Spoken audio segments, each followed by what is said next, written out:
You're blushing awful hard, my dude. Problem?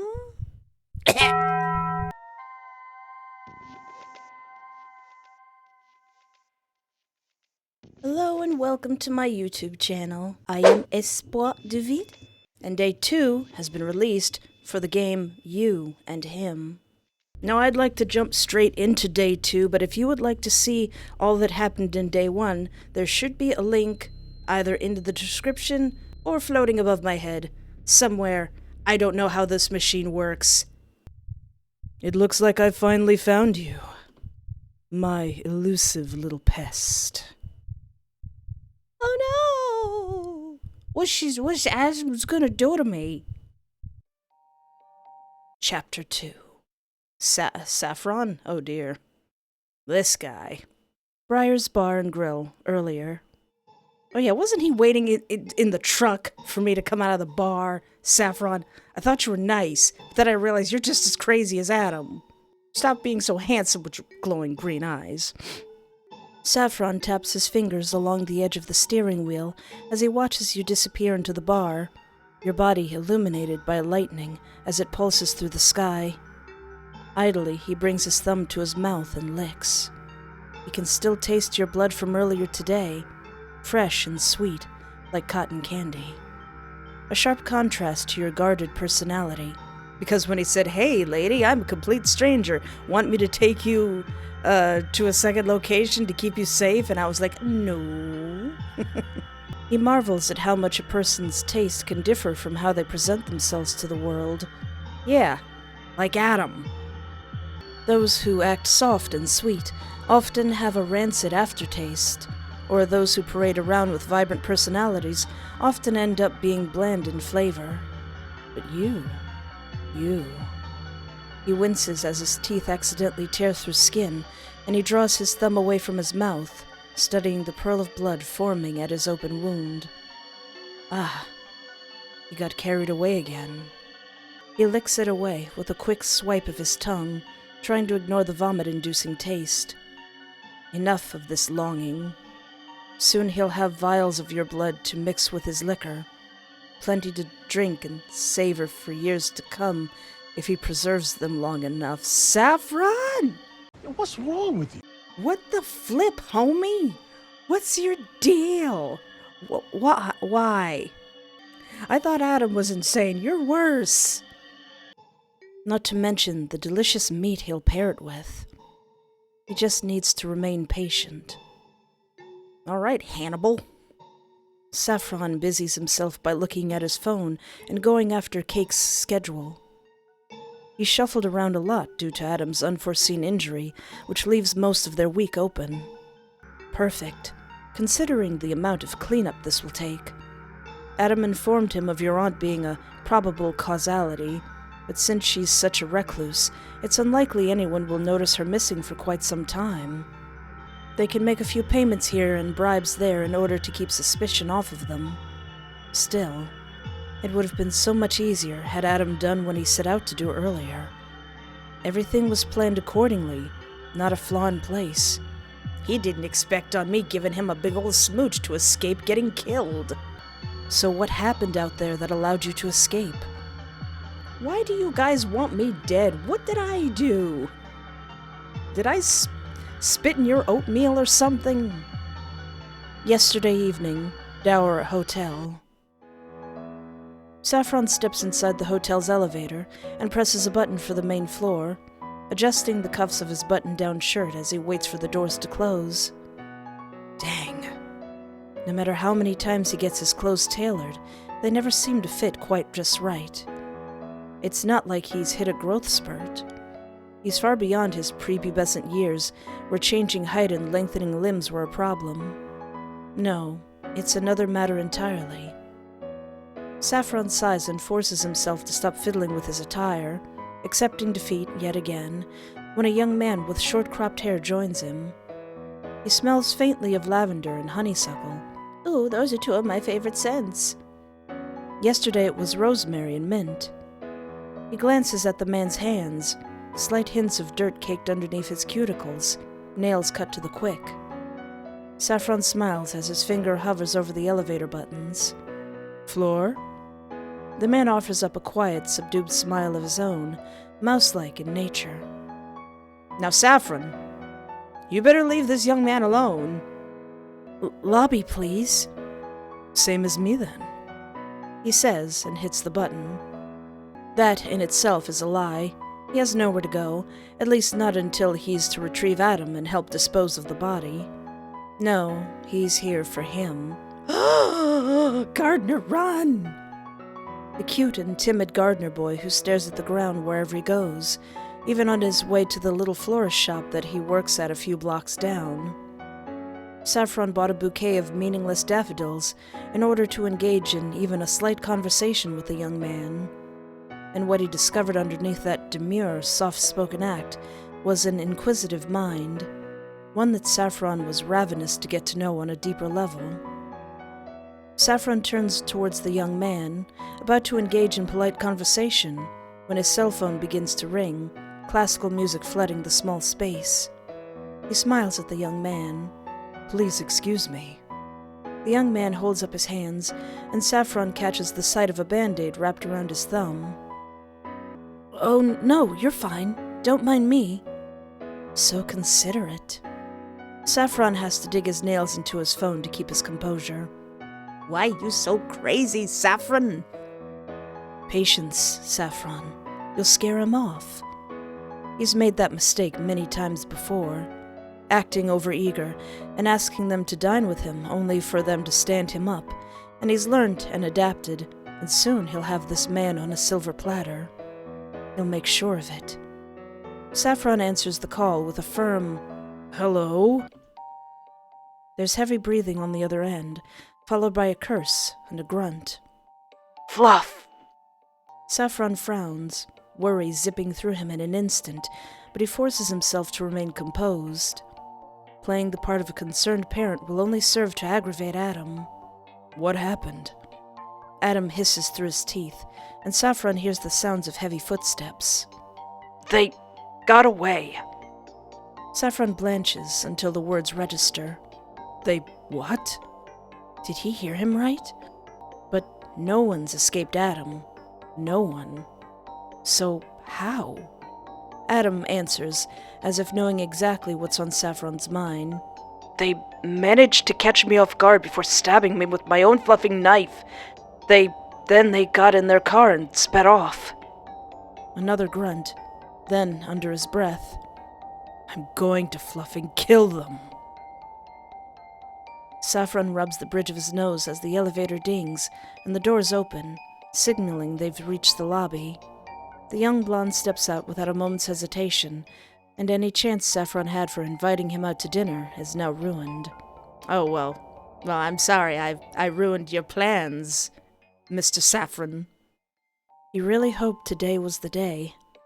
But until they take care of you, he'll need to take a rain check. All right, I'm coming to pick you up. Stay where you are. Adam doesn't answer, and instead hangs up. A moment later, Saffron gets a text for Adam's coordinates. He's about a mile off from where he dropped him off last. Saffron pockets his phone and locates the rental car before hopping in and setting off for Adam's location. He better be okay. Are we going to learn more about Saffron and why he's so crazy? Yesterday, abandoned highway. Saffron finds Adam, crouched down near the side of the road, using his turtleneck to soak up the blood pouring from his wound. The same one you left behind. Saffron's hands flex around the steering wheel as Adam hauls himself into the passenger side, wishing they were circling your neck instead, taking the life you tried to steal from Adam. How dare you touch him? How dare you leave him bleeding out? You mad, guys? You mad? You almost ruined everything. You're lucky Adam didn't die, or you'd face a fate far worse than Adam could ever give you. Slow, torturous. Your body chained to his dissection table, squirming and flailing about, screaming your vocal cords raw in a massive symphony of emotion and terror quelled only by your following. Saffron. Geez, Saffron. I mean, that kinda did happen in one of the endings in the other video, but what is wrong with you? I'm starting to be more afraid of Saffron than Adam. Spend a day with Adam instead. Saffron snaps out of his fantasy with stark clarity, startled by how visceral his own emotions are. His hands loosen around the steering wheel as he blinks in a daze. Oh, what an unusual reaction.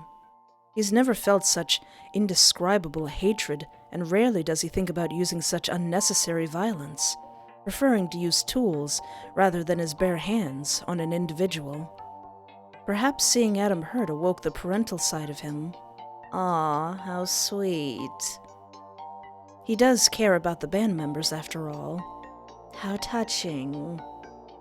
He tucks it away for later to give a proper dissection. I apologize. Could you repeat that? I'm afraid I missed what you said.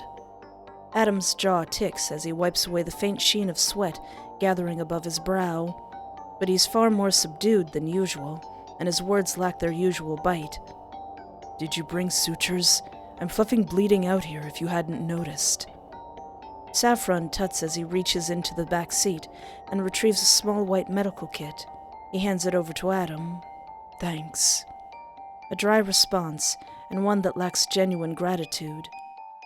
Saffron can't help but smile as Adam pulls out the needle and begins sewing his skin back together. Always with the crass language, this one. But at least he gets to see the real Adam. Most people in their lives will never know the cruel being lurking beneath his modest persona, never know how many bodies left in Adam's wake that Saffron took the liberty of cleaning up. They'll never experience such a pleasure, because they'd never understand it. They'd call him a monster, drag him into the electric chair for their version of justice, despite the fact that Adam stands for the very same thing they do, working to eliminate the sinners posed as saints. He just doesn't mind having a little fun before snuffing out their miserable existence. And no one will ever find out. Not unless they can catch me. I just want to troll the both of them. Saffron starts the car. Not unless you reveal their secret. No. Everything will turn out fine. You shouldn't think about the worst-case scenario. Yeah, that's right, Saffron. Don't think about the worst possible thing that could happen. Think of the best possible thing to happen. That's better for your mental health. And besides, you're just one measly little piece of livestock who managed to escape the packaging plant. You operate the same as most people. You'll slip up at some point because you're in a panic state, and those who let their feelings overwhelm them tend to make plenty of mistakes that both he and Adam can take advantage of. There's just one thing nagging at him. Adam almost always executed his plans with flawless precision. So what did you do in order to catch him off guard? Adam won't answer outright, he's sure. It's something Saffron himself will have to piece together. I mean, I could give you a smooch as well, Saffron, but I'm now terrified of you. Not that he doesn't mind a good puzzle from time to time. It keeps him sharp. Stop, Adam says, pausing mid-stitch to look at Saffron. I can tell what you're thinking. Just leave it alone. I have no idea what you're referring to. You know exactly what I mean. Is there a reason you're so desperate to hide it? Is there a reason you're being so annoyingly persistent about it? Saffron sighs, reining in his frustration. Getting mad at Adam won't help, and will further him from his goal. He tries again. I understand your discomfort, but I wouldn't if it weren't so important. Someone got the upper hand on you. What if they managed to do it a second time? What if they kill you, or worse? What would be worse, Mr. Saffron? I can't let that happen, Adam. I won't allow it. Adam's quiet for a moment, and when Saffron's eyes skirt over to see what's causing such a long pause, he catches the other man touching his lips while wearing a slight frown on his face. Saffron notices for the first time they're swollen. It won't happen. Adam says at last. His fingertips trail from his lips over to the ever-present earring. It glints under the glow of the sunlight, as if even God approves of whatever decision he's come to. It won't happen, because I won't let it. Saffron withholds a shudder as Adam's gaze cuts over to him. Not out of fear, but in delight of a hunt that will end in a satisfying conclusion for the both of them. Because if anything, Adam's just as hungry of a monster as he is. What's with the both of you? Briar's Bar and Grill, earlier. Saffron trusts Adam's decision to redeem himself. From the way Adam spoke, whatever you did to him was unforgivable, and Saffron knows it's not just because you stabbed him. No, it's something much deeper. I just gave him a little kissy poo. More complicated. Like you somehow shook the very foundation of his being. How you did it, Saffron doesn't know, but either way, Adam will eliminate you without mercy. Because on the off chance he doesn't, Saffron's eyes flicker towards the glove compartment box. He reaches over and pops it open, revealing a hidden revolver nestled between slips of paperwork, and traces the cylinder with great affection, his gaze returning to the bar where you disappeared into. Adam gets 10 minutes to redeem himself once we get back to the trailer park. Saffron promises himself as you exit the building in a rush. He closes the glove compartment and tightens his grip around the steering wheel. Otherwise, I go in. You're just gonna shoot me? What is your deal, fellas? You're just gonna come in and be like, pop, pop? Now I'm offended. You were talking about dissecting me and making me suffer. You're just gonna come in and be like, break yourself, fool. Insulting. Ruth's trailer, earlier. What did you do to my auntie? Adam hovers above the collapsed form of your aunt. Shards of glass lay scattered around her body like broken teeth, blood splattered across their surface in cruel arcs. He nudges her limp wrist with the toe of his boot, having questioned, through all of her incessant begging and pleading, how much more pathetic this woman could get. Turns out, by quite a lot. I told you not to run. Now look at you. You've gone and made a mess of things. Ruth doesn't respond. Not that Adam expects her to. She hit her head pretty hard on the corner of the kitchen table when she tripped over her own 2 feet in her haste to get away. Aww. He'd hoped to pry information out of her once he finished you off. Things only she might know. Things that could lead him to achieving his ultimate goal and the promise he made to her. But of course not. Because no one in your family can listen for 5 fluffing seconds. Well, I don't know, Adam. Maybe it's because you're usually climbing through the window or coming at people with a knife. People tend to not listen when you do that. Adam sighs, scrubbing a tired hand through his hair as he takes in the miserable scene, when something in your aunt's grasp captures his attention. When did she...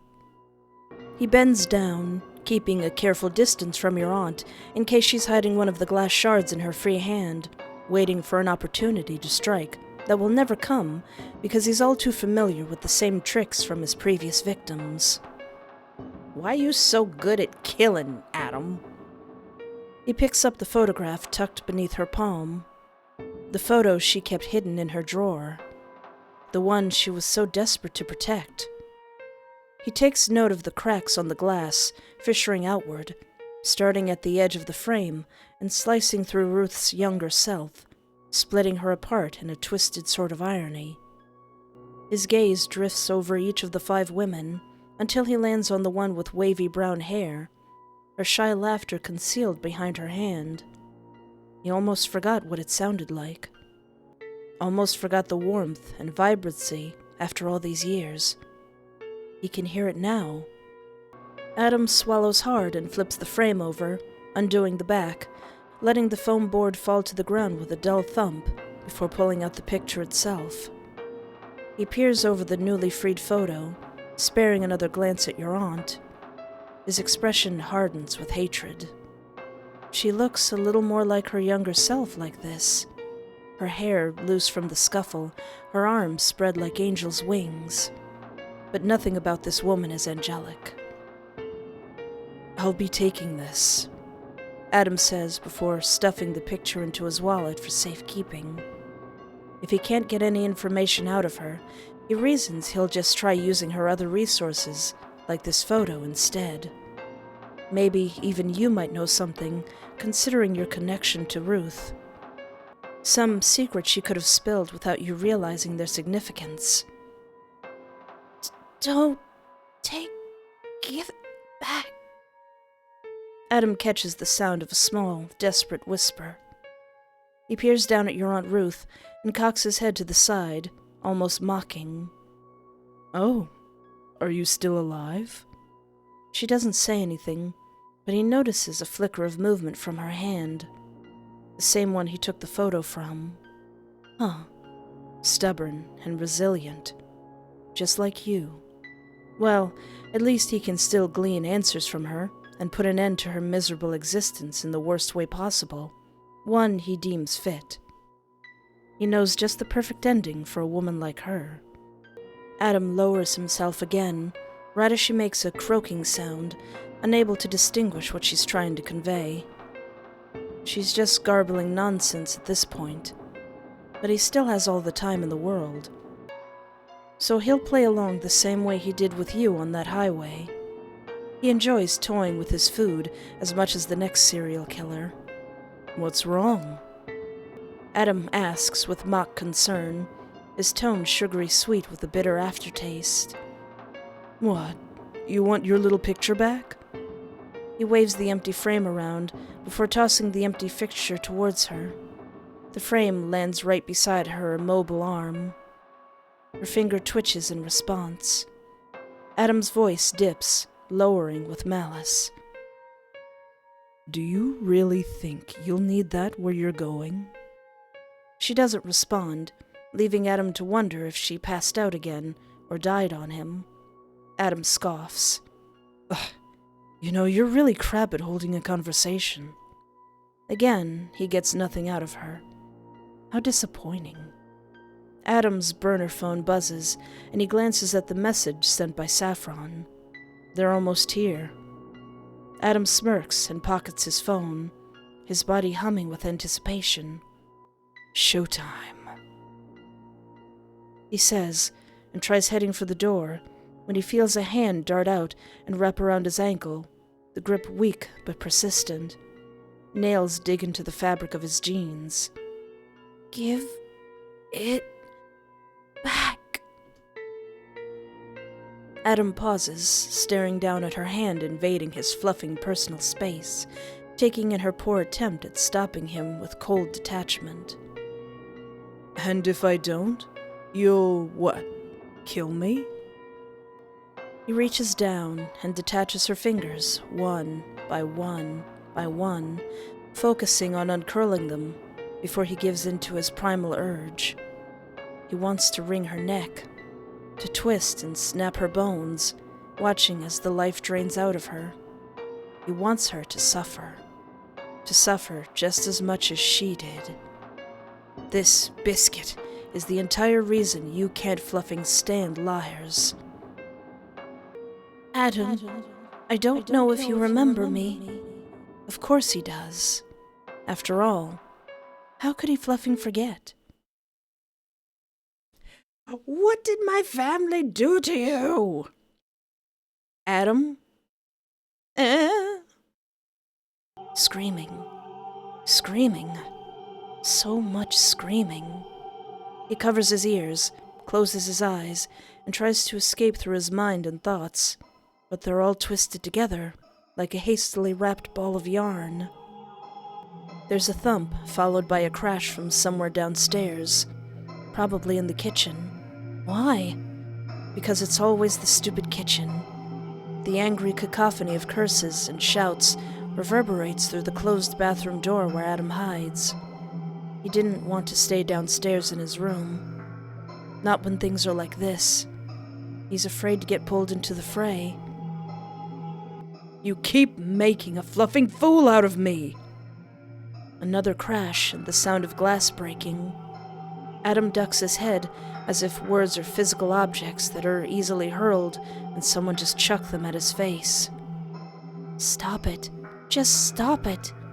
He shakes his head as tears stream down his cheeks. Please, just stop. But it keeps going and going, getting worse and worse, making him sob harder and harder to a point that he's afraid that someone will overhear. He can't get caught crying again. Not after last time. He can still remember the acrid scent of cigarette smoke and the suffocating darkness of the shed, his palms flat against the rotting floor as he waited with his head bowed. No, he's learnt his lesson too many times to count. So he curls in on himself, trying to control his breathing and stifle the sounds of his anguish with his trembling hands. You look so much like your father. Adam still remembers the cruel expression on the woman's face as she said it. The muffled giggles and concealed laughter that followed. The hand on his shoulder, tightening at the comment, drawing him away from the open stairs and into one of the empty seats. I can't believe I didn't see it before. You look so much like him. He wanted to scream, to deny anything that linked them together. I'm not him, I'm not him, I'm not him, I'm not him, I'm not... I'll never forgive you! The guttural scream makes him jump, then tremble in fear. He hates this, hates that woman for causing it. Why? Why did Miss Aspen say that? Why did it cause all of this? He can't comprehend the meaning behind any of it, and doesn't know if he ever will. He remains there for what feels like hours, arms and legs going numb from being stuck in the same position for so long, terrified of making any noise that draws attention. Then everything just stops.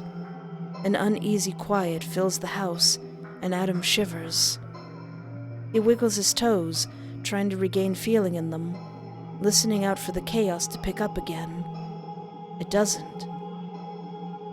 And that's much, much worse. Feet shuffle up the staircase, and Adam squeezes his eyes closed. I'm not here. I'm not here. I'm not here. The door to his bathroom slams open, and Adam jerks upright as the light flares to life. His bottom lip trembles as he looks at the door. Adam. Who hurt you, Adam? Ruth's trailer, current time. Adam. Adam gets thrust back into the present, and the sight of the woman at his feet makes his lips curl in disgust. She repeats herself. Adam, get back. No. He's never forgotten her. Not even for a moment. He lifts Ruth by her wrist, dangling her in the air so that they're face to face, their noses almost touching while she hangs there, limp. Are you really in a position to make demands? Because, from where I'm standing, I think you should shut the fluff up and wait until I'm done with that nasty little relative of yours. But sure, keep testing my patience. See where it gets you. Glad we see eye to eye. Adam lowers her, but keeps a hold of her wrist to keep her filthy, blood-stained hands off of him. He's gonna need a blistering hot shower after this. Whereas your touch ignites deep-seated want, hers feels like 1,000 maggots crawling over his skin, burying their way into his insides and eating away at his entrails. He'll hold on to this disgust while dealing with you. Because he can't let you get close again. He won't let you. Adam composed himself when light floods through the shadowed window of the small darkened trailer. He watches as your car pulls up, followed by Saffron's reefer truck. He must have brought it in preparation for the massacre that's about to happen. Despite this, Adam can already hear Saffron complaining about the fact you'll take up room. Your body's filling up space in his precious freezer. Unwanted, unless he gets desperate. Saffron's a choosy fluffer, an irony not lost on Adam, considering the man's diet. The flower boy will live another day, for now. Run, flower boy, leave the country. Leave the planet, maybe. Adam hears the crunch of your sneakers over the gravel, followed by a knock at the door. He reaches for the abundance of chains, taking his time undoing each one to send your heart thumping and your mind racing. He can almost feel your trepidation leaking through the door. You're scared, aren't you? Well, you should be. Because he's been waiting.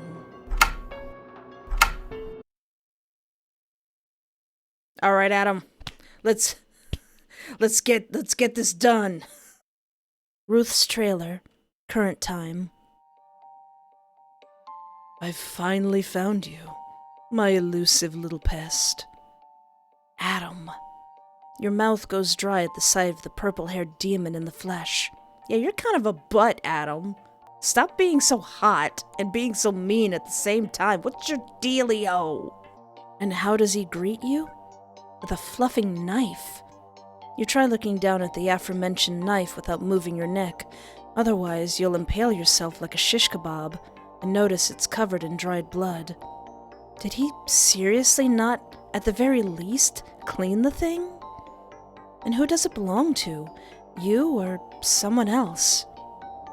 Your eyes wander over to your aunt, who lays motionless on the ground a few feet away from where you crash-landed after Adam jump-scared you.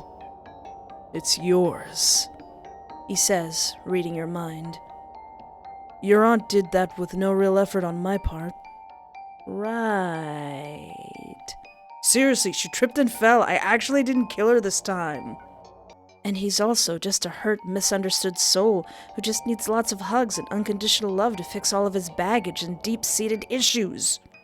Well, that's what I'm here for. Give me a hug, Adam. Oh no, you've stabbed me. Because if you've learned anything, a smooch a day keeps the serial killers at bay. Okay, sarcasm aside, the last part's a little bit true.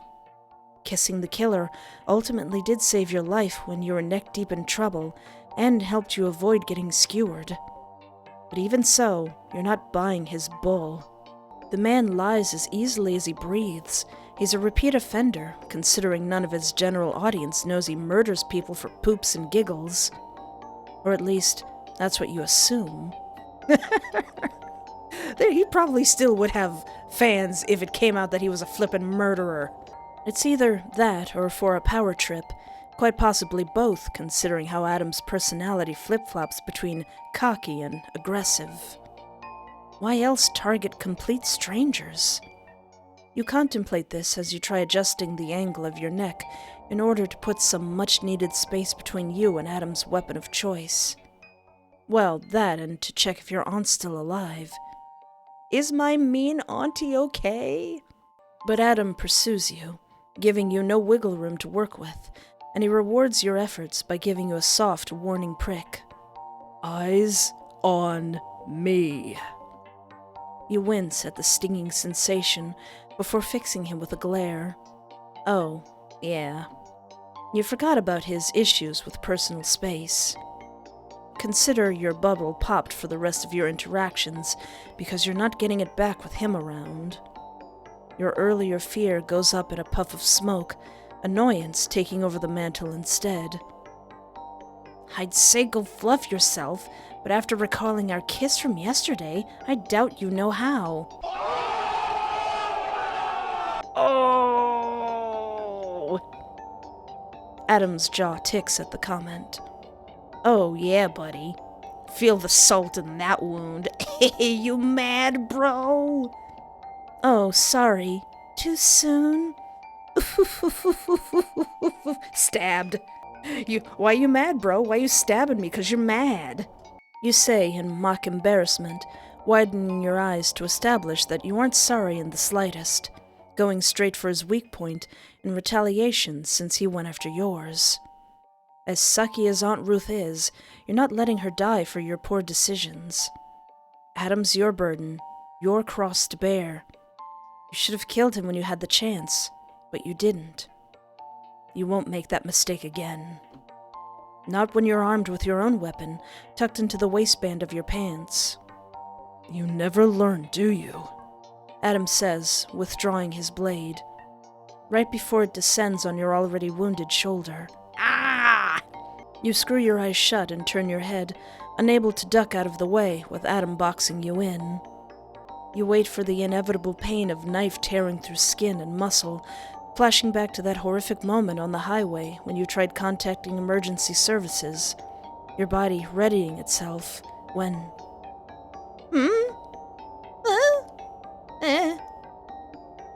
Nothing comes. Just a condescending chuckle from Adam when you open your eyes to find the knife embedded into the wall right above your shoulder. You mad, Espoir? Why you mad? Ooh, you stinker, you. His eyes glitter with amusement over your reaction. Great. So he's gone from outright stabbing to psychological torture. Exactly what you need. So much bravado, and yet you're still afraid of me. That's good. Adam whispers, his breath warm in your ear as he leans close. You should be. He repositions his knife at the hollow of your throat when he draws back, reaching into his back pocket with his free hand. I've got a few questions for you, since your dear aunt couldn't bother to answer them herself. You raise an eyebrow at him. Oh, yeah, because an unconscious woman can totally help. Forgive my aunt for her poor manners. I'm sure she's sorry for that despite all the trauma you put her through. You jolt upon feeling the knife move, a subtle shift that leaves you wondering if you pushed him too far when you feel the steel travel downward instead. Adam's unamused by your jeering. You're stretching his patience. But for some reason, he's not hurting or killing you. In part, you're relieved, but you also question why. How many times? Adam asks, pushing aside the collar of your shirt with the tip of his knife to reveal a mess of gauze and medical tape underneath. Do I have to remind you what I'm capable of when you've already experienced it? Are you really that fluffing stupid? My clients say it's part of my charm. An odd expression consumes Adam's face at the mention of your clientele. But you blink and it's gone, replaced by his usual scowl whenever you dare to open your mouth. Hey, just because I'm going out there and using my pretty little body to get that bag so I can buy my Hot Pockets and my Capri Suns doesn't give you the reason to stab me on the side of the road, Adam.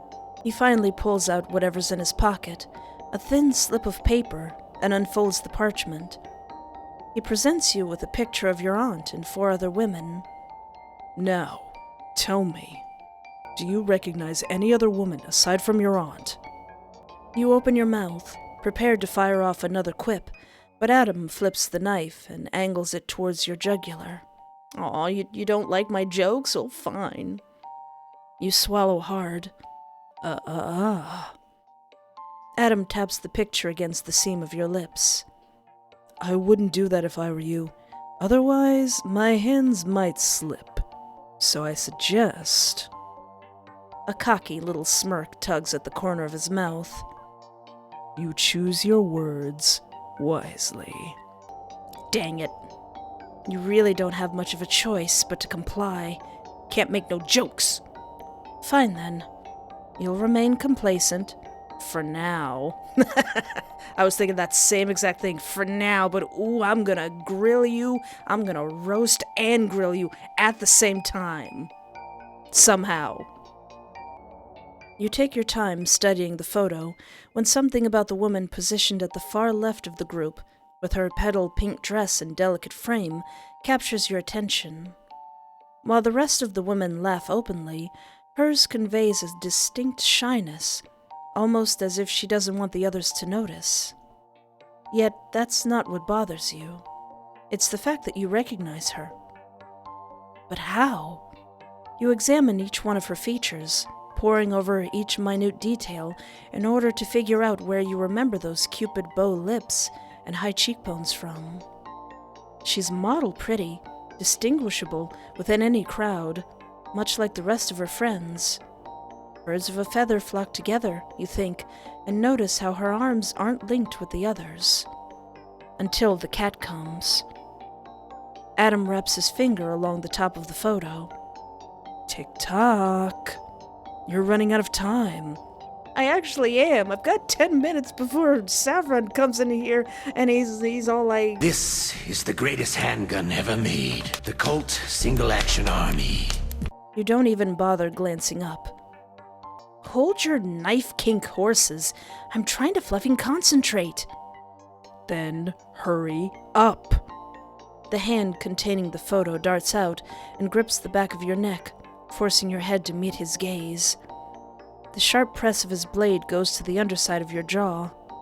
His legs are wedged between yours, one on either side, his knee pressed against the inside of your thigh as he kneels before you, purple tips of his hair tickling your cheek. Oh, yeah, he's that close. Adam, stop. His proximity makes your heart pound, and not in the, oh my god, he's so dreamy sort of way. Says you. But in the, oh god, he's gonna gut me like a fish sort of way. Or both. Or a little bit of both.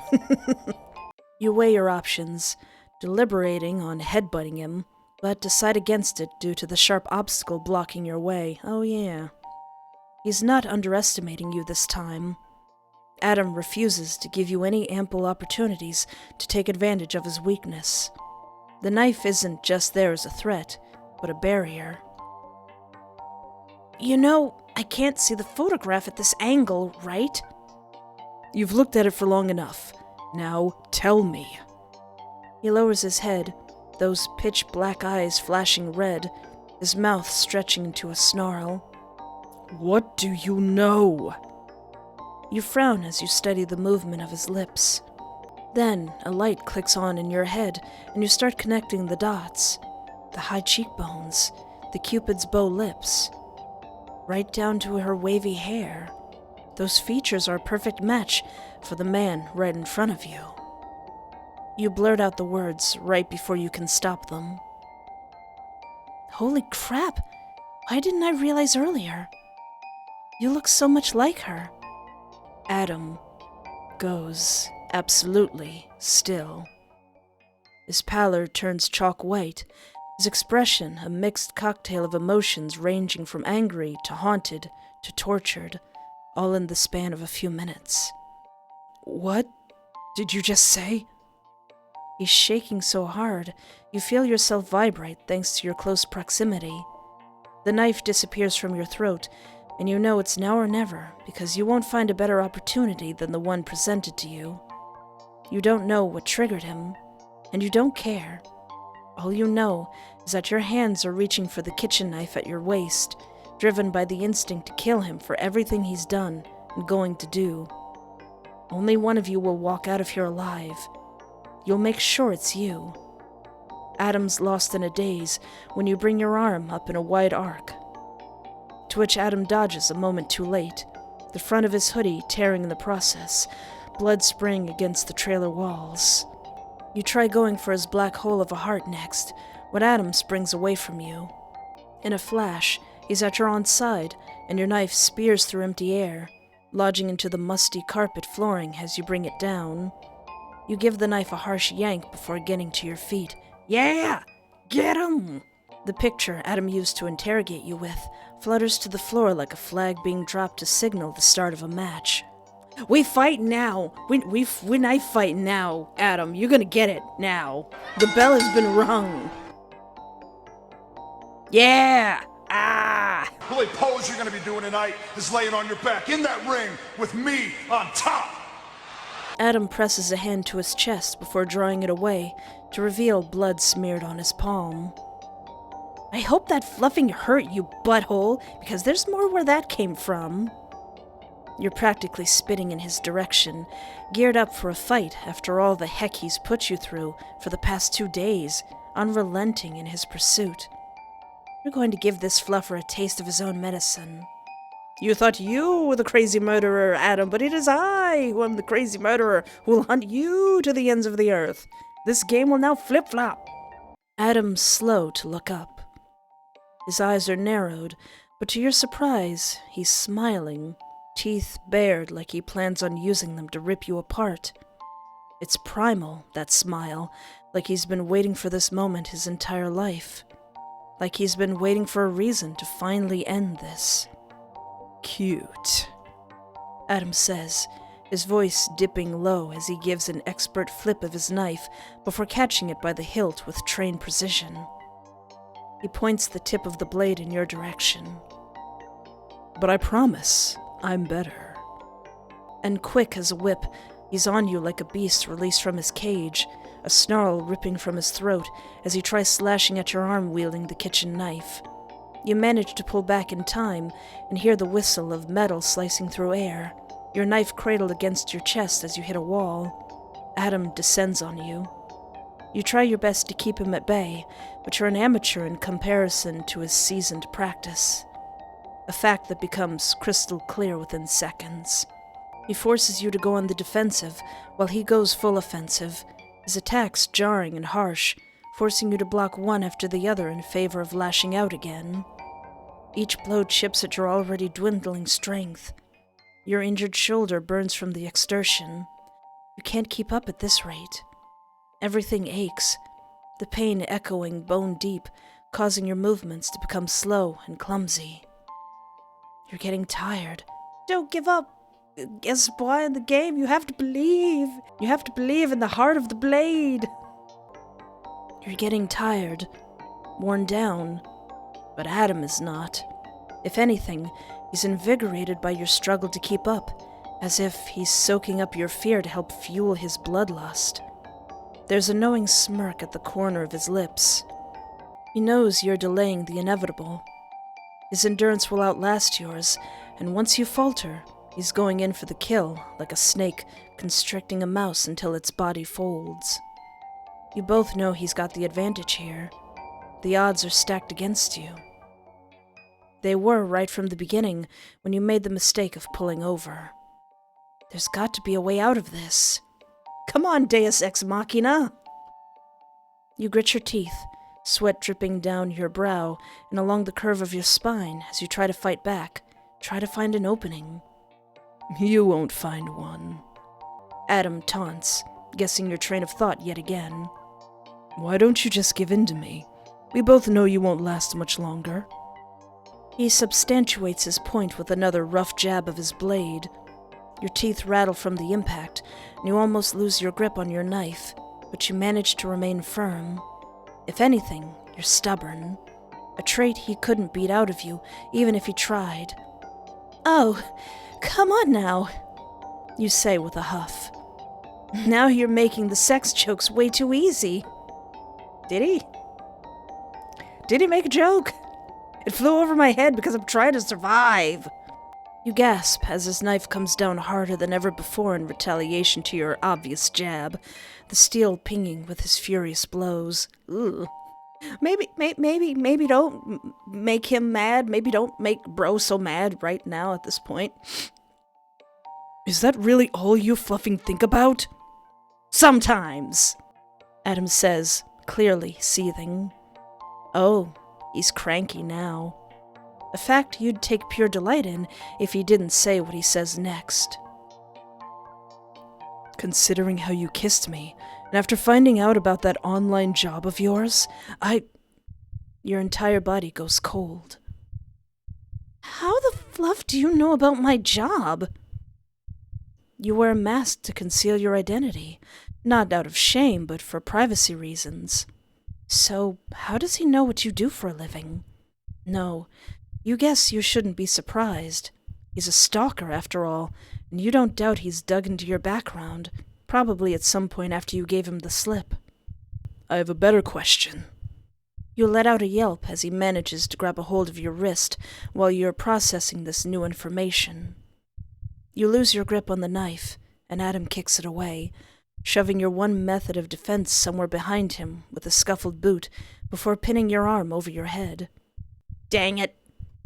Auntie? Auntie, help! Auntie, please come back to life and help! You raise your other arm to fight him off, but he grabs that one just as easily. It joins the first, both now pinned underneath his grasp. You lift your leg up to kick him, but he uses his body to restrain yours, your hips perfectly aligned. The knife returns to your throat, and you stop struggling. Great. Ah, pooh. I don't see any way out of this. Well, better start praying to Jesus. Back to square one. Tell me something. Adam peers down at you with a harsh sense of judgment. Why the fluff did you kiss me back there on the highway? Why was that your first instinct? Is it because of your fixation on sex? You could have fought me, gone for my eyes, punched me, anything but shoving your tongue down my throat. So why? Why did you do it? Well, I mean, why not? And I did try all those other things. They didn't work. You bark out a harsh laugh devoid of humor. That's what he's focusing on? This right now, of all things? But you're starting to piece everything together. You guess that accounts for something. For someone who accused me of thinking about sex all the time, that question is pretty hypocritical. I'm starting to think that it's you who's obsessed with sex, and now you're just projecting. It would explain a lot. What? You say with mock concern, as his mouth twists into a scowl. Are you frustrated because you can't stop thinking about it? Thinking of me? Is that why you get upset whenever I bring the topic up? Because you want me? You want my precious gam-gams? The air goes thick, heavy with unspoken tension, as your words hang there in between you two. I still see no way out of this. I'm gonna die tonight. Game over, man.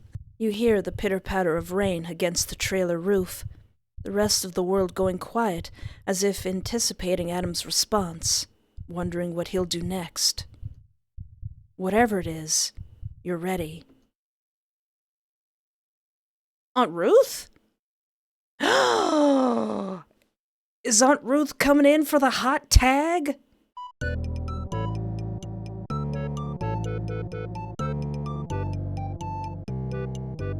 Is it gonna be Aunt Ruth off the top rope with the finisher, which would be the knife?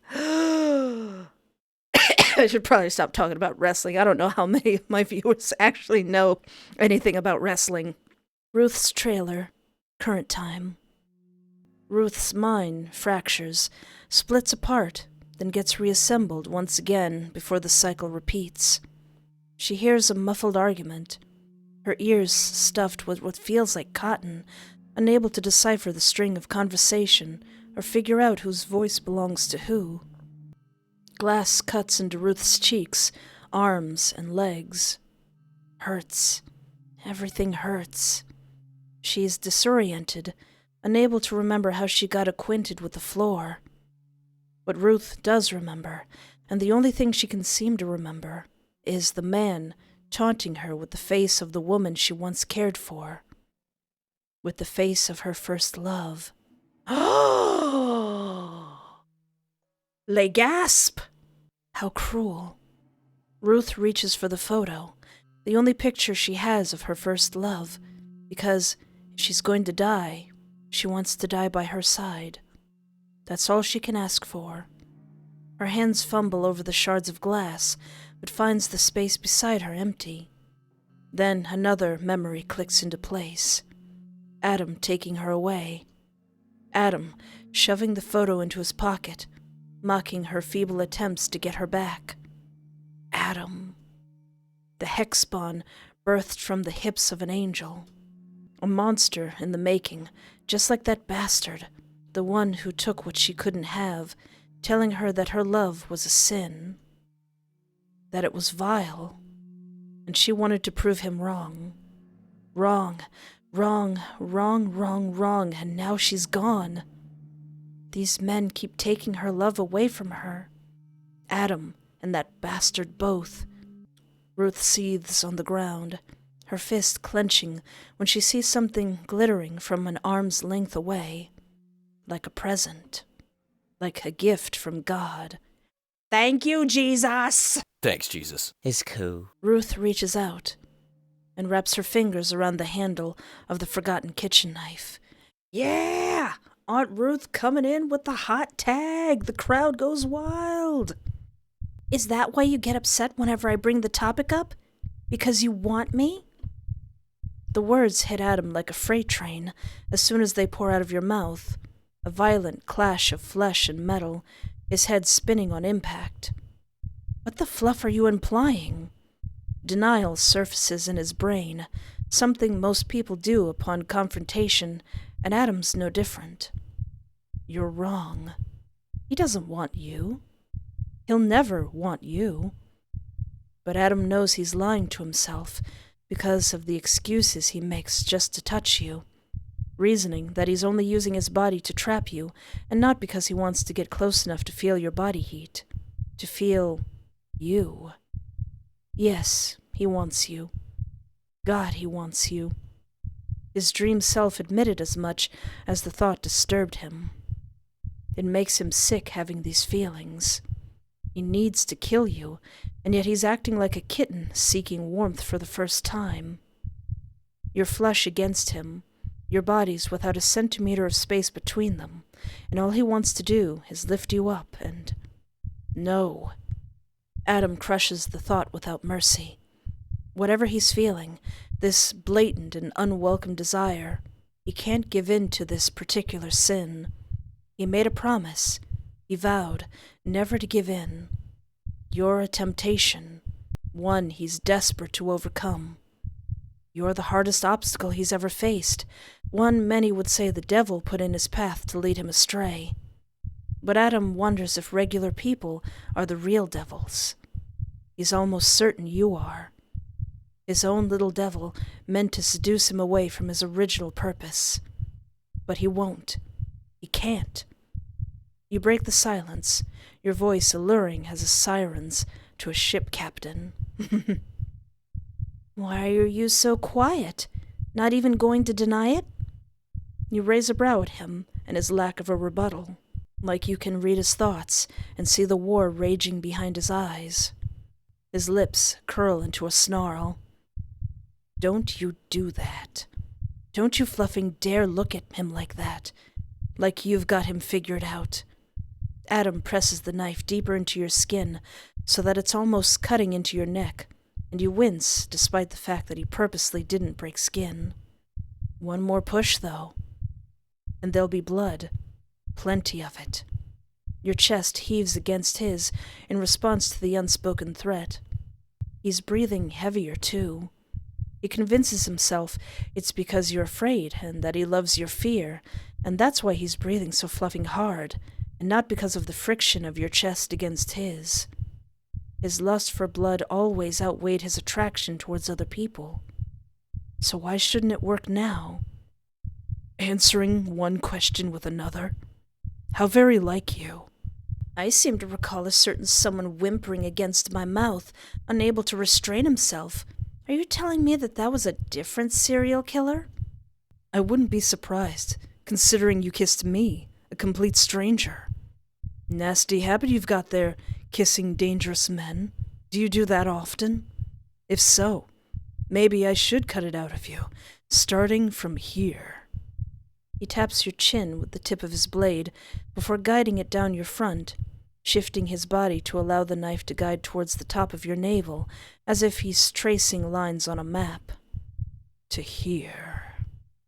As your expression hardens, he smirks and realigns your bodies, returning the curve of his blade to your throat. How does that sound? I'll gut you properly, so the pain will only be a little agonizing. We can take it nice and slow. You raise an eyebrow at Adam.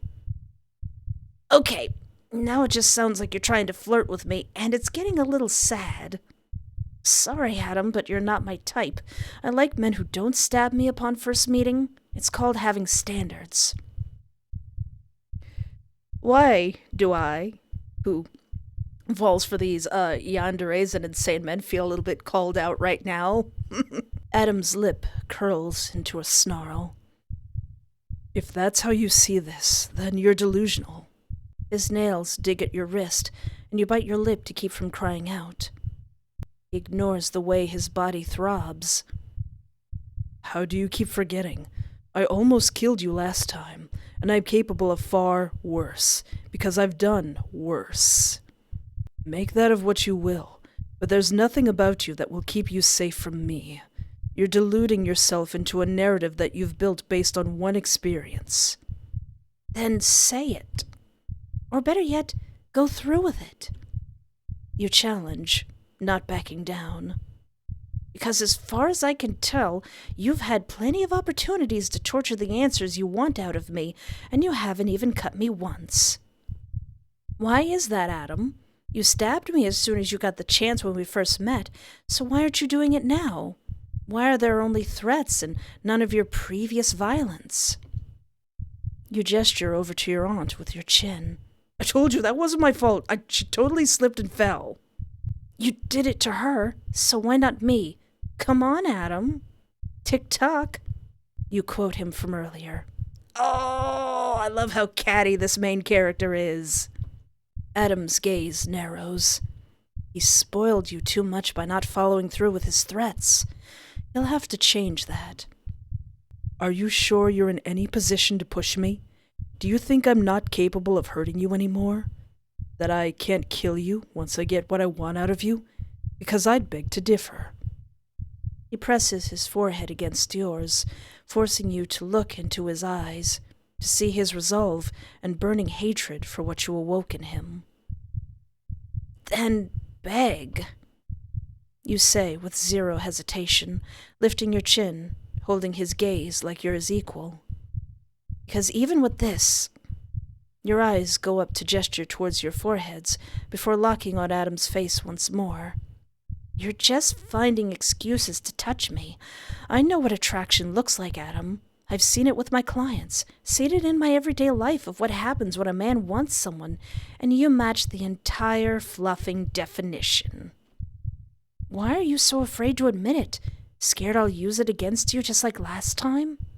Afraid you'll like it too much?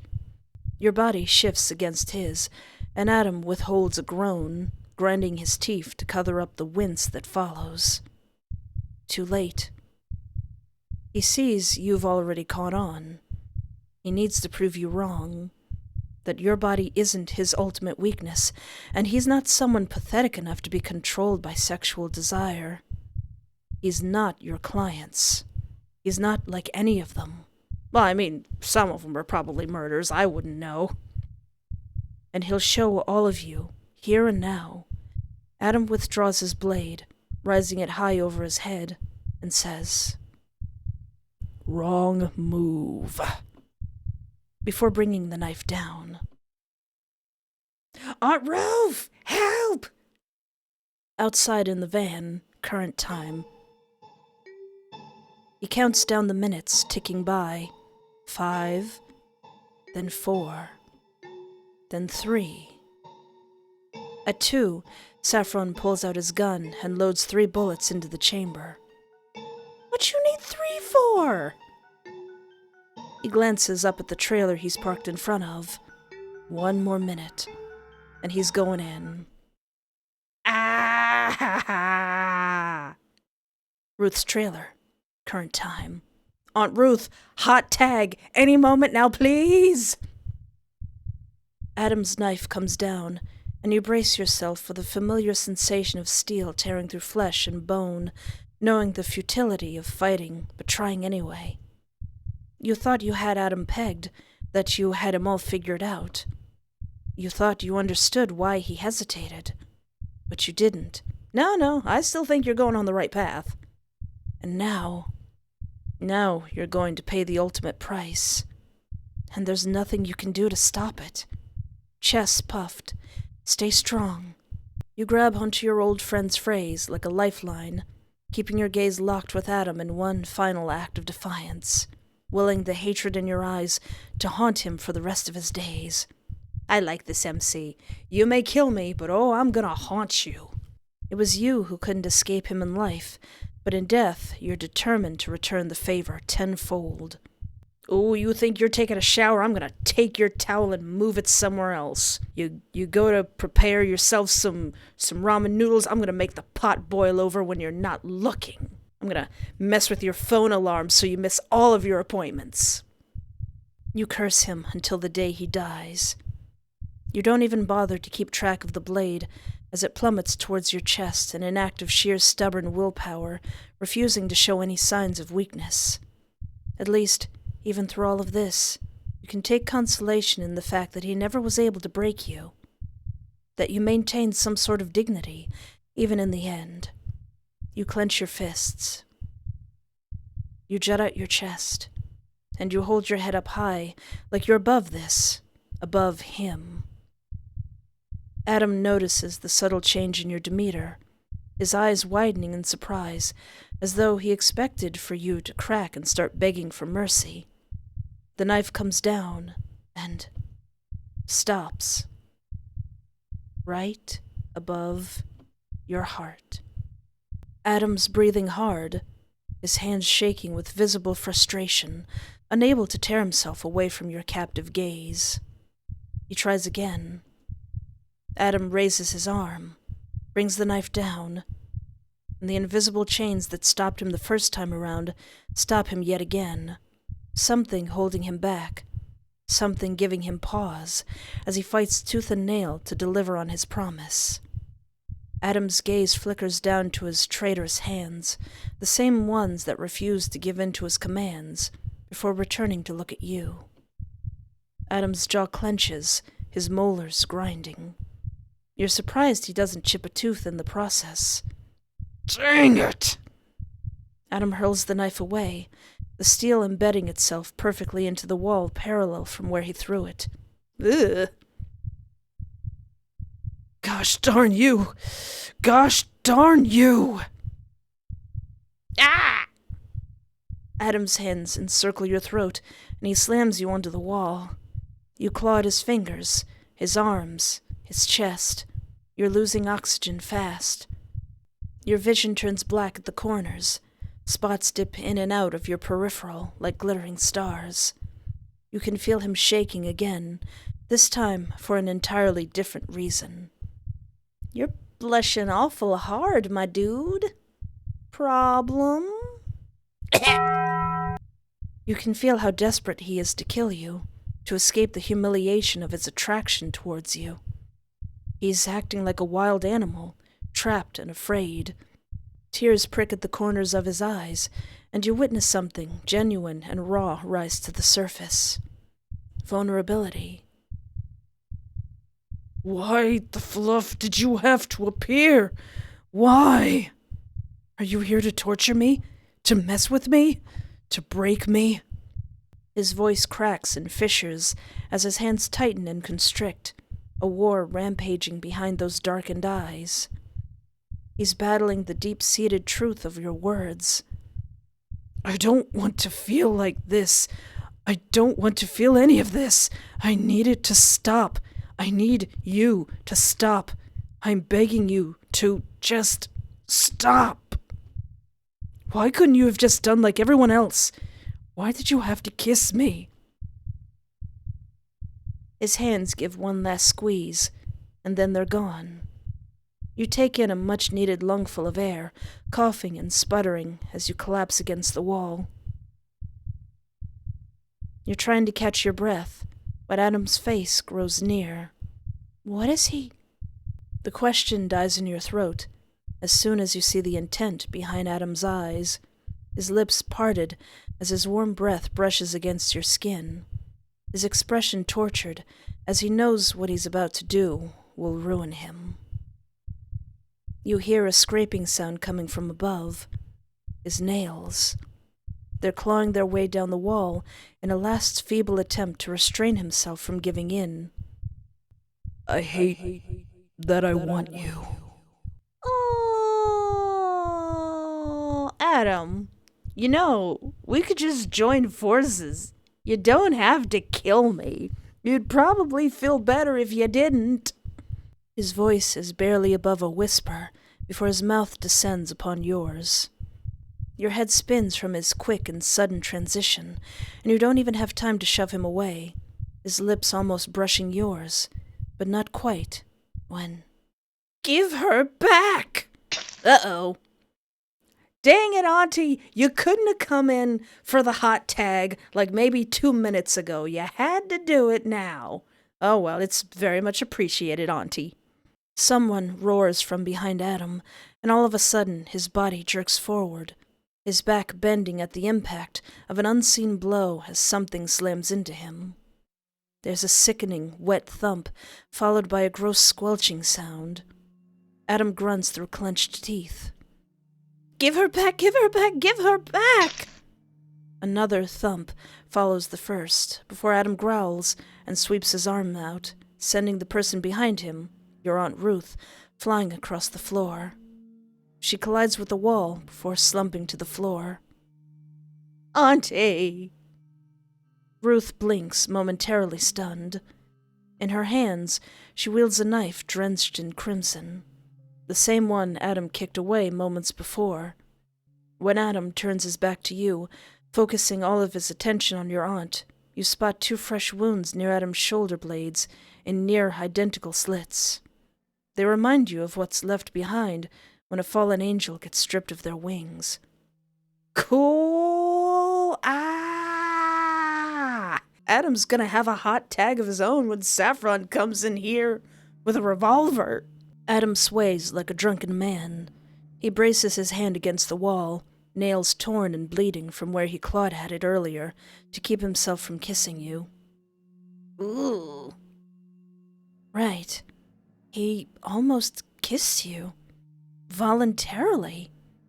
Looks like your blossoming theory was right on the money. Not that that's something to celebrate. You'd rather your milkshakes not bring all the serial killers to the yard. Least of all, Adam. You shake your head to clear your mind. Nope, nope, nope. But MC, hear me out. Okay, yeah, he did try to stab you multiple times. That would dampen how much you probably like him, I understand. Maybe someday you can unpack this crap in therapy, when you can, afford it, to figure out why your milkshakes bring all the serial killers to the yard. But for right now, you've got bigger fish to fry, namely the aforementioned serial killer who looks like he's about ready to pounce on your aunt and strangle her to death. No, Aunt Ruth! Aunt Ruth, run! Or worse. I should have killed you when I fluffing had the chance. Adam rasps, stumbling towards her with uneven steps. Your aunt gets to her feet, grasping onto the counter for support, and you freeze upon seeing the unabashed rage pulsating off of her in thick waves. She directs everything she has at Adam, all of her ugliest emotions laid bare. You've never related to her more. Ruth's lips peel back into a snarl, her lips stained red as though she applied too much makeup. The storm rampaging behind her eyes overshadowed the monsoon going on inside. She looks unstable, insane, broken. She spits her vitriol at Adam, her words containing a venom that poisons each syllable. I'll kill you. I'll kill you. I will kill you for everything you've done, you sick, twisted little bastard. How dare you? How dare you wear her face and do this to me? How dare you taunt me this way? How dare you? Tears fall from her hardened eyes, but she scrubs them away with a rough jerk of her wrist. I'll end this. I'll end you. Adam staggers again, but he gives a low chuckle, devoid of humor, as he rips his knife from where it juts out of the wall. His own hatred rivals your aunt's. Oh, wait, did she stab him twice, then? Way to go, Auntie. Now run. Funny. he says, using the sleeves of his hoodie to wipe your crusted blood off of his knife in one quick swipe. Because a long time ago, you told me I looked just like him. Was that another one of your fluffing lies? Or did you know what would happen if you said something like that? Ruth bows her head. Well, did you? Come on, Miss Aspen.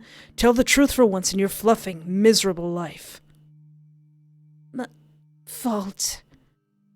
Adam tilts his head in that animalistic way of his, a hunter listening for prey out on the long stalks of grass. What was that? Speak the fluff up. I can't hear. It's your fault she's gone. Your aunt screams in a raw outburst of emotion, glass shards digging into her heel as she gives an angry stomp of her foot. You recoil at the sheer volume. What's going on? They're almost acting like they know each other from somewhere, like they have some sort of shared past together. This isn't just about Adam breaking into her trailer and attacking her, but rather another matter entirely, something that caused your Aunt Ruth to dive into the depths of madness and come out swinging. It's like they have an unresolved grudge from before you ever entered the picture. So why are you coming after me, dude? What did I do? Wait. The picture Adam showed you before. Ruth and that woman that looks like Adam were both in it. Did something happen between them? Your mind swirls with the possibilities of what all this means as Ruth continues. You're the reason she endured everything she did. It was for you, and yet you killed her. Your entire existence destroyed her. I told her. Aunt Ruth says between frantic gasps, nearly sobbing. I told her she shouldn't have gone through with the pregnancy, but she wouldn't listen. Ruth clutches her chest, as if preparing herself to tear out her own heart in order to spare herself from the painful burden of the memories she's uprooting. Adam remains quiet, but his knuckles turn white. He's gripping the hilt of his knife so hard. Whatever she's saying, it's affecting him too.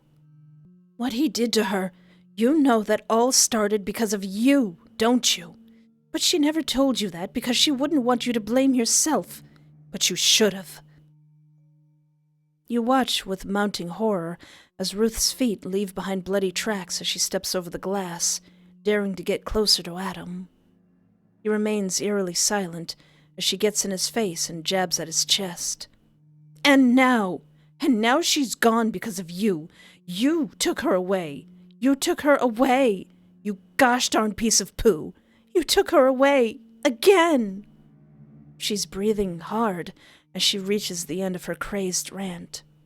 Adam's absolutely still. For a moment, no one moves. You're not even sure any of you are breathing.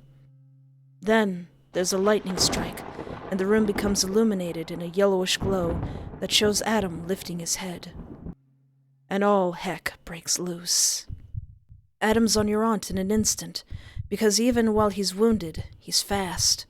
He grabs her finger, and you hear the sickening crack of bones breaking, like a twig being snapped in two. Auntie! Your aunt screams and flails, her knife managing to cut into Adam's cheek, but he remains unperturbed and instead disarms her by severing the tendons in her fingers. She loses the grip on her knife, and Adam's other arm darts out, wrapping a hand around her throat. Then he's lifting her into the air. A cold-blooded killer once more. Her legs flail and kick, her fists thumping against his arms as her feet leave the ground. You scream your aunt's name and search for something to stop him. You won't let him kill her. It's gotta be like a chair or something around here. You need to act. Now. Kill him. Distract him. I don't know if I'm gonna be able to kill him. I kind of want to try killing him. I kind of want to try that, because I don't think that's going to work. With what do we kill? You duck forward and grab for the knife, because you're not a fluffing coward, your hands wrapping around the base of the handle. Adam's too busy with Ruth to notice, a big mistake on his part. He'll pay for his hubris in the worst way possible. He's forgotten how much of a threat you really are, because once you commit to something, you're committed, and you're determined to put this monstrosity of a man 6 feet under. You're going to save your aunt and get the fluff out of here. I'm guessing that's not what's going to happen. No matter the cost. You lift the knife and thrust it into Adam's lower back, driving him forward with the force of your body slamming into his, Adam making a choked sound as you do so. Ruth's neck gives a sickening crack, and Adam drops her. Auntie! She falls to the ground in a crumpled heap, like a blanket lying forgotten next to a bed during the hustle and bustle of someone running late for work. Her neck is bent at an awkward angle. Her eyes are open, but devoid of life. Auntie! No, no, no, no, no, no, no! In your urgency, you foolishly believed you could protect Ruth from Adam, that you could make up for the mistake of bringing him here. But you couldn't. And now she's dead. You let out a blood-curdling scream, in part because you feel at fault, while also going mad with rage, causing you to literally see red as you thrust the knife in and out of Adam's body. His blood splashes across your cheeks, dappling your arms and coats your clothes. All of the things he's done to you, stalking you, stabbing you, mocking you, holding your aunt hostage, cultivate into this sense of righteousness as you bring the knife down again and again. Wait a second.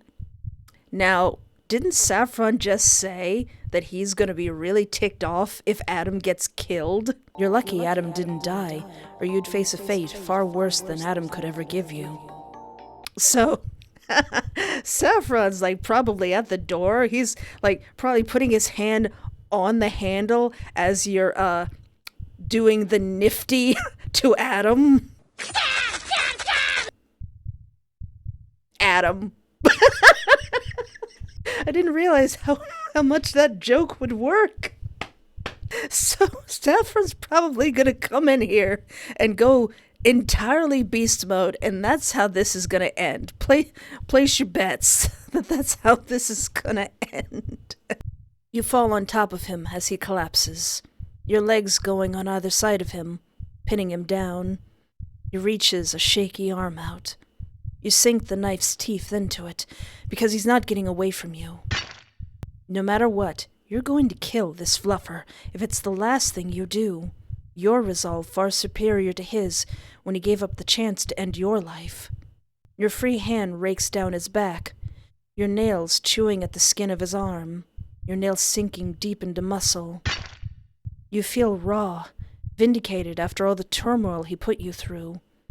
You've made a righteous decision, putting an end to such a dangerous man's life. This is his fault. He should have left you alone. But he didn't. Now he's paying the ultimate price.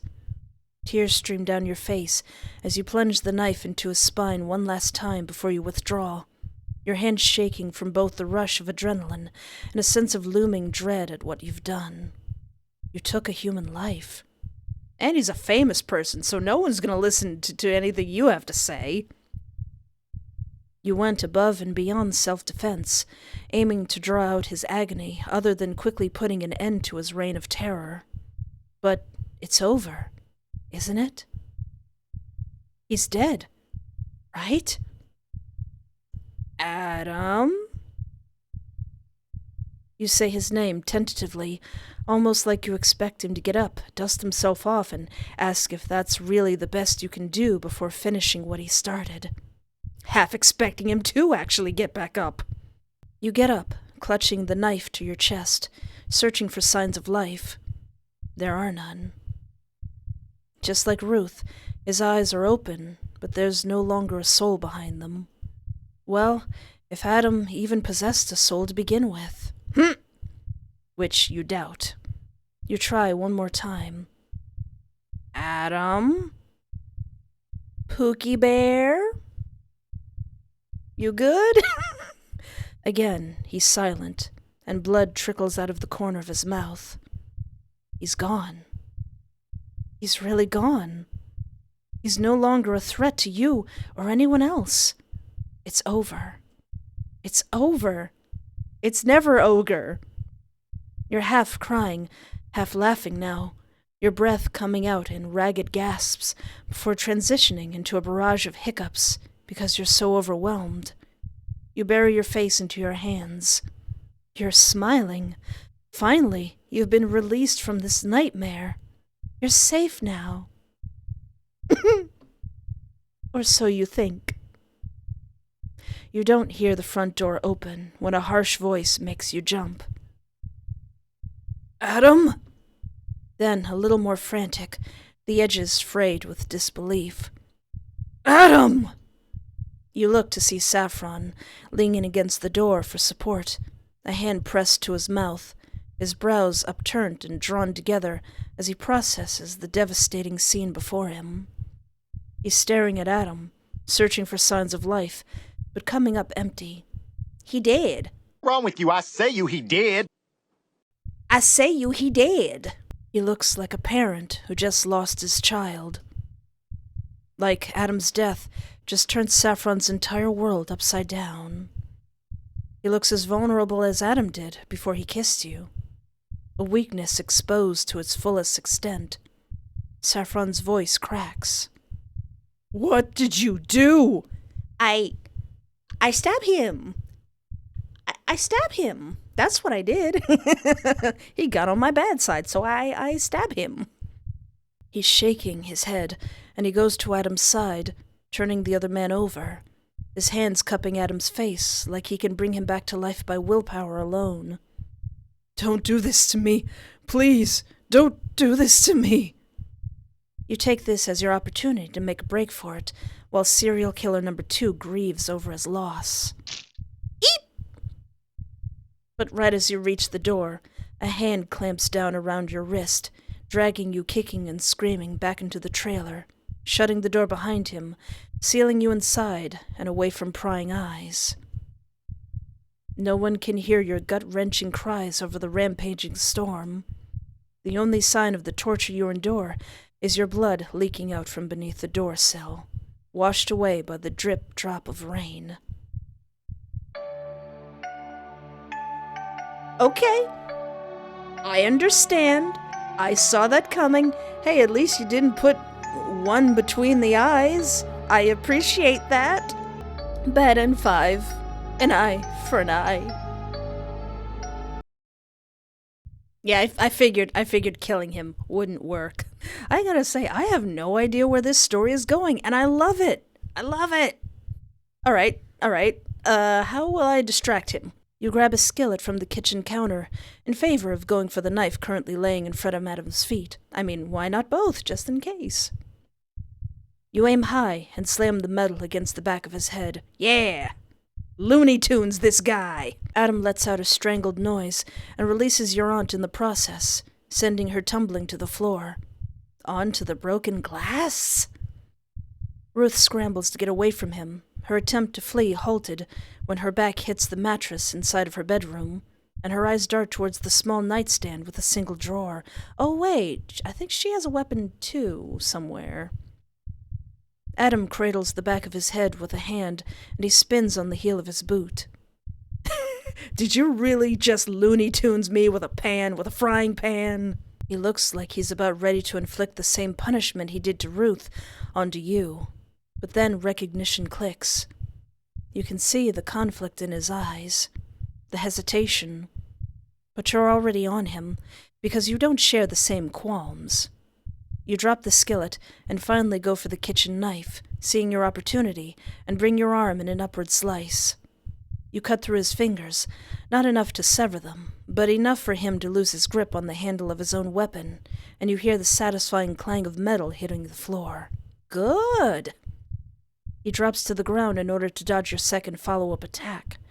Adam cradles his wounded hand and looks back up at you, towering over him, knowing full well that you intend to put an end to this. Maybe not yet. Maybe don't nifty him yet. That you intend to put an end to him. You raise your knife in order to deal the final blow, while trying to prep yourself for the guilt that probably comes with taking a human life, but knowing it needs to happen when...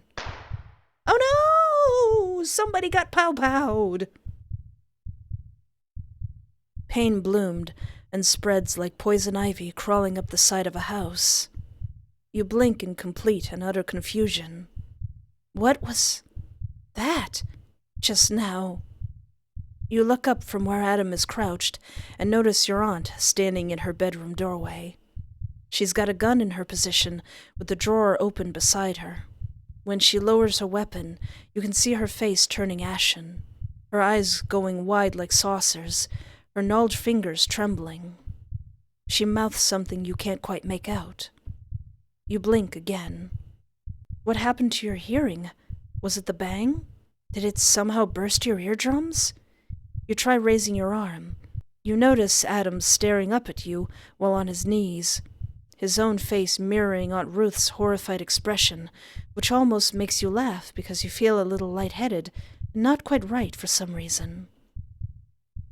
They were just trying to kill each other. Why the sudden pause? Hey, what's going on, guys? What's the... Oh. Shoot. Your leg buckles, and you almost lose your balance. Oh, that was weird. And dang, why does your side burn? You reach down towards your hip in an effort to seek out the source of your growing pain when you feel your entire side coated in something wet and sticky. Or did Auntie shoot me? Gee, thanks, Auntie. I mean, I understand you're panicked, but come on, he's bigger than me. How could you miss? He was 3 feet in front of you and you missed. From where your fingers drift, there's a small hole torn into the fabric of your shirt. It's small and circular in shape, almost like... Oh. Just as your brain connects the dots, your other leg gives out, and you become weightless as you fall towards the floor, your body's ecosystem finally registering the bullet's presence. An arm cushions the back of your head before it connects with the ground. Who? Darkness encroaches, but you see Adam's blurry form drift over yours. You'd recognize that darned purple hair anywhere by now. For some reason, he's yelling and shaking you by the shoulders. Hey! Hey! Don't close eyes! His voice dips in and out, and you can't make heads or tails of what he's saying. But you don't really care, because right now, you feel so tired. Your eyelids are getting heavy with the strain of staying awake. You're so exhausted. So very exhausted. Your eyes begin to shut as you feel the pull of eternal sleep. You begin to let yourself go, because in doing so, you feel no stress, no pain or fear, or any of the ugly things that come with existence. Just blissful silence. Adam calls out to you again, but you don't respond. You let the darkness take you instead.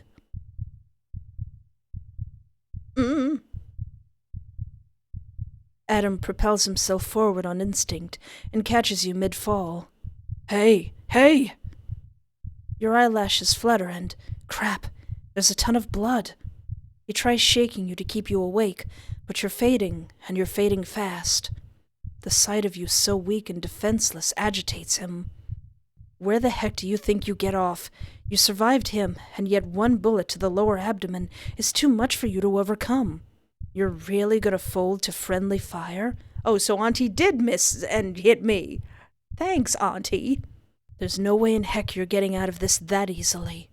He's not done with you. Do you get that? He's not done with you yet, gosh darn it. And don't close your eyes. Do you hear me?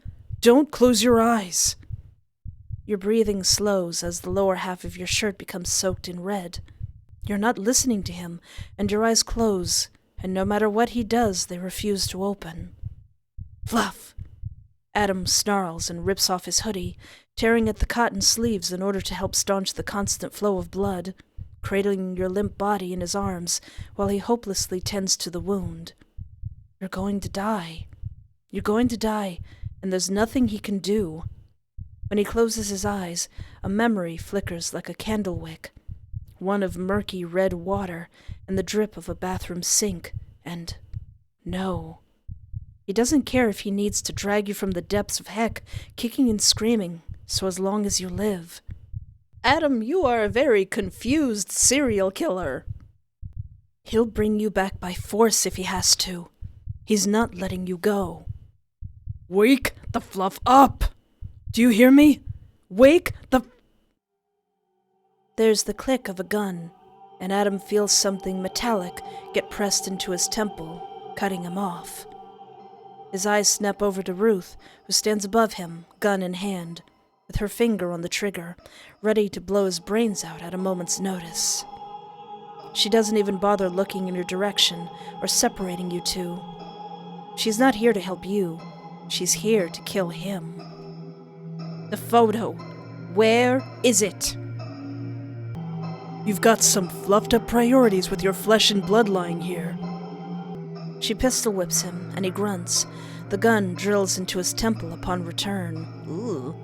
Where did you take her? This greedy, selfish biscuit of a woman. Violent thoughts stir in his head. You're not making this any easier on yourself, Aunt Ruth. He imagines himself snatching the gun out of her hands, wrapping her hair around in his fists as he bashes her head into the nearest horizontal surface he can find before he... Ruth pistol whips him again. Harder this time. Adam hisses and glares up at her, frustrated that he can't play out any of his twisted fantasies in reality. At least, not yet. Answer me, you piece of crap! Where did you take her? Where? My back pocket. Check inside my wallet. He's telling the truth, to an extent. Her beloved picture is actually probably lying on the ground somewhere, but it's too dark for her to see, her eyes not yet adjusted to the severe lack of lighting. It provides Adam with a fantastic advantage.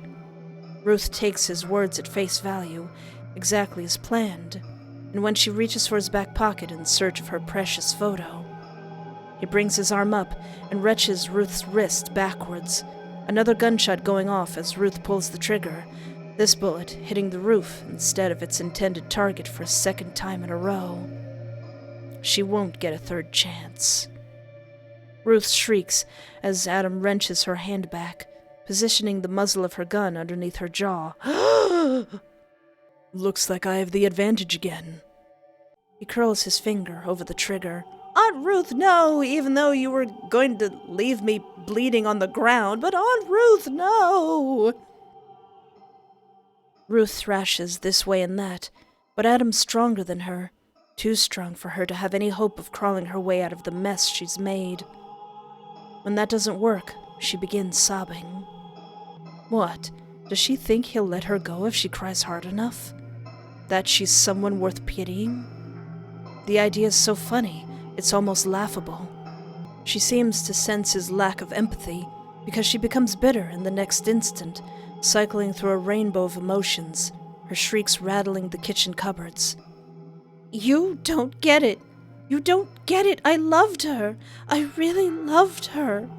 And you took her from me. You and that bastard both. Adam pushes the muzzle of the gun upward, digging it deeper into her jaw, causing her to finally shut up. He's sick of this woman. I couldn't give less of a crap, Adam says, before finally pulling the trigger. Auntie! Auntie?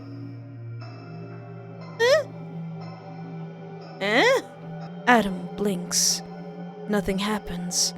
He tries again. Then realization hits. The gun's fluffing empty. Phew! Did she seriously waste all of her bullets? Did you seriously only have 2 in there? Gosh. Ruth brings her head back and rams her skull against Adam's, forcing him to let go of his grip on both her and the gun. While he's recovering from the blow, Ruth descends on the kitchen knife before raising it high over her head, giving Adam a weird sense of déjà vu when you did the same thing moments before, and brings it down right as the front door slams open. An arm extends from the entrance and...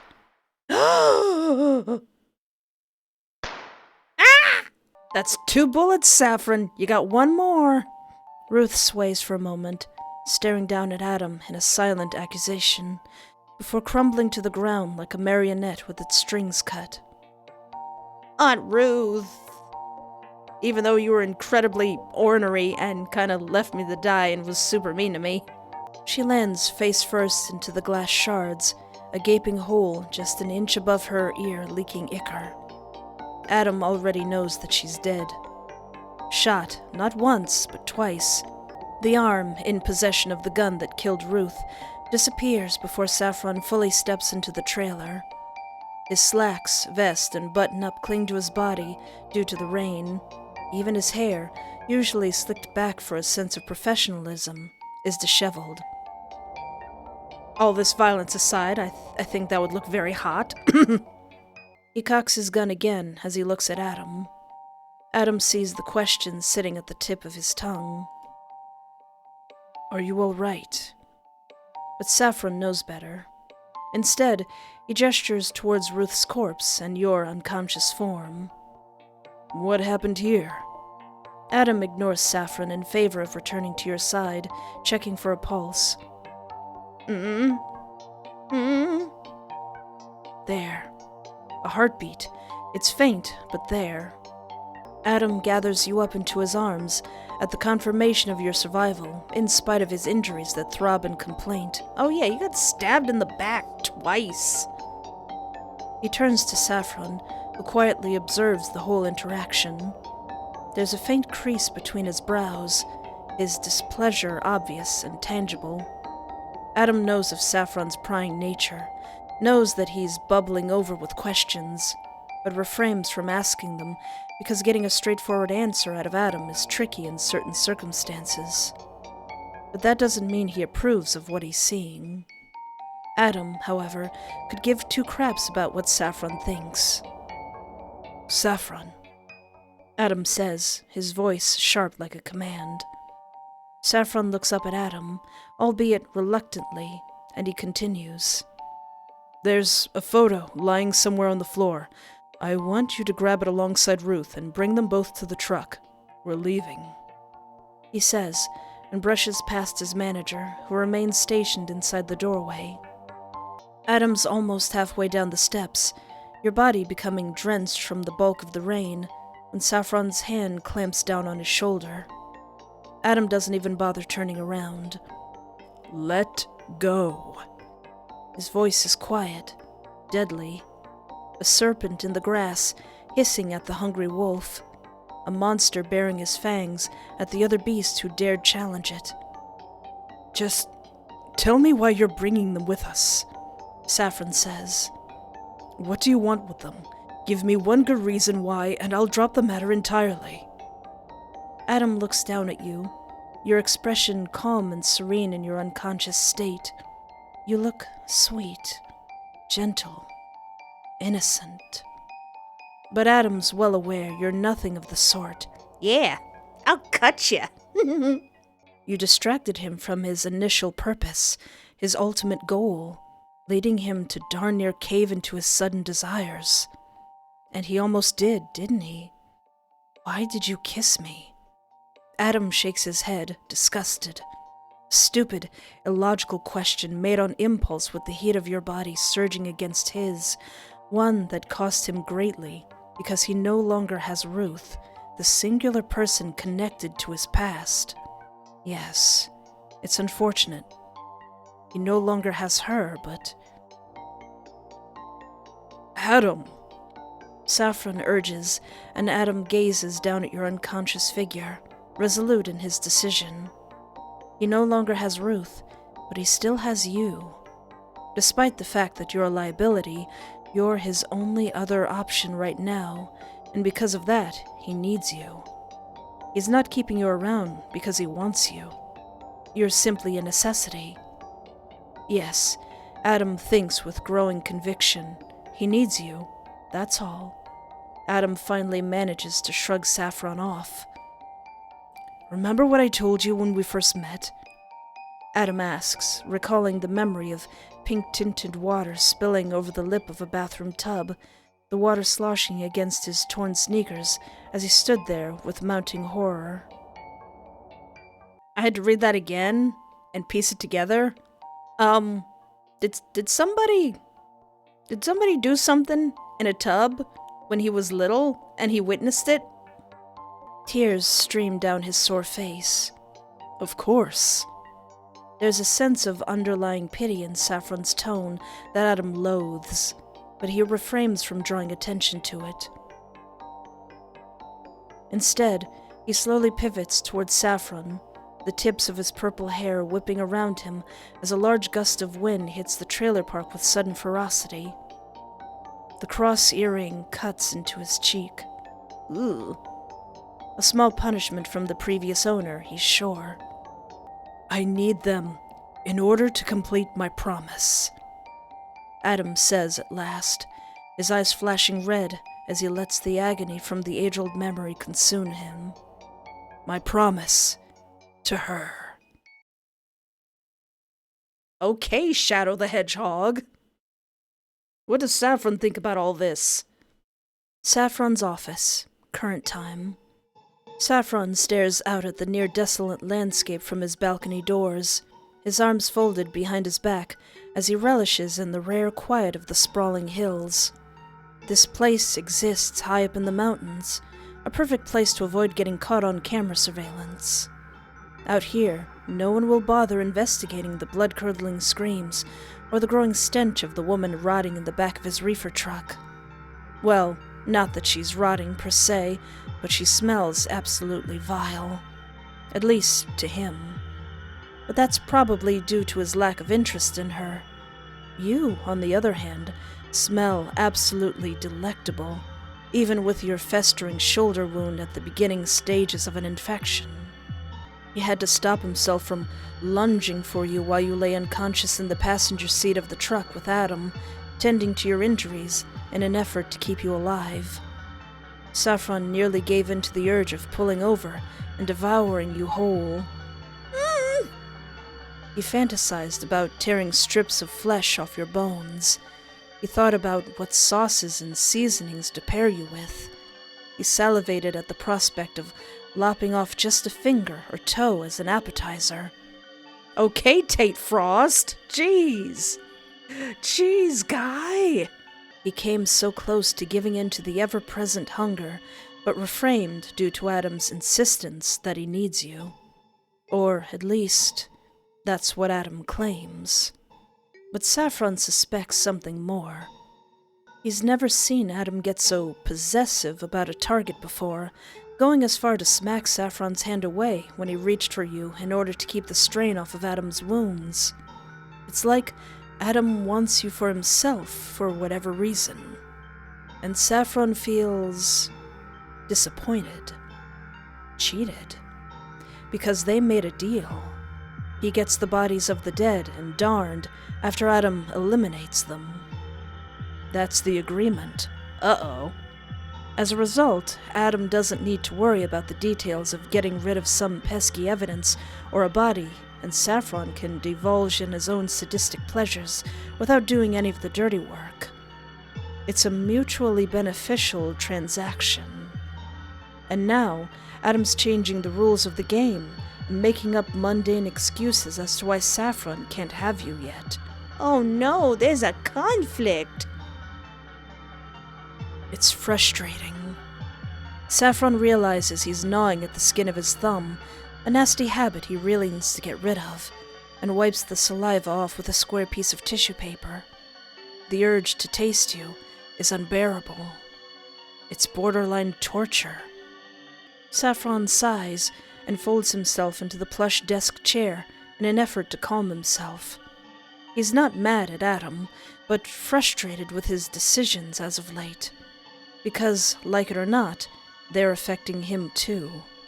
He needed to reschedule everything after the injury Adam sustained during your shared encounter, and now he's unable to hunt the gardener boy because your aunt's going to take up room in his freezer. He wanted something out of this whole debacle.